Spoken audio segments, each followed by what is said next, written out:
Gate से शुरू होने वाले फ्रेजेस, इडियम्स और एक्सप्रेशन। चैप्टर 3, गेट अवे, जिसका मतलब होता है कहीं से भाग जाना या फिर छुट्टियों पर जाना। बिल्कुल सही सुना आपने।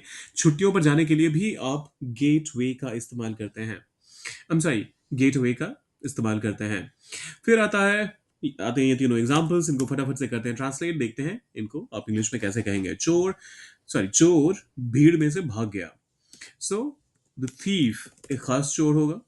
सो द थीफ भाग गया। गॉट अवे, गेट प्रेजेंट है तो पास में जाके ये गॉट अवे होगा ऑब्वियसली। तो गॉट अवे। और भीड़ में से, इन द क्राउड, यहां फ्रॉम द क्राउड का इस्तेमाल नहीं होगा। भीड़ में गुम होकर के वो भागने का काम करते हैं अक्सर। जो भी कभी कोई ऐसा क्रिमिनल होता है तो वो भीड़ में से जाकर गुम हो जाता है और फिर ढूंढने में मुश्किल होती है, तो इस वजह से आप हमेशा इन द क्राउड कहते हैं। The thief got away in the crowd. The thief got away in the crowd. हमें शहर से बाहर जाने की जरूरत है।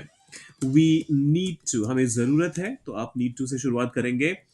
Gate away from the city, शहर से बाहर जाने की बात है तो we need to get away from the city. ये आखिरी वाला है, वह छुट्टियों में पहाड़ों पर गया। ही, अच्छा, पहाड़ों पर गया तो आप ऑब्वियसली पास्ट टेंस का ही इस्तेमाल करेंगे। So he got away. और कहा गया? पहाड़ों पर। So to the mountains, to the mountains. अच्छा, ये ध्यान दीजिएगा, माउंट टू द माउंटेन मत कहिएगा। माउंटेन्स जब भी होते हैं एक रेंज ही होता है, कभी भी आप स्टैंड अलोन माउंटेन तो कभी देखते नहीं है, तो इस वजह से हम हमेशा माउंटेन्स ही कहते हैं। और हिंदियों पहाड़ों की ही बात करते हैं। So he got away to the mountains. कब? छुट्टियों में, during the holidays. He got away to the mountains during the holiday.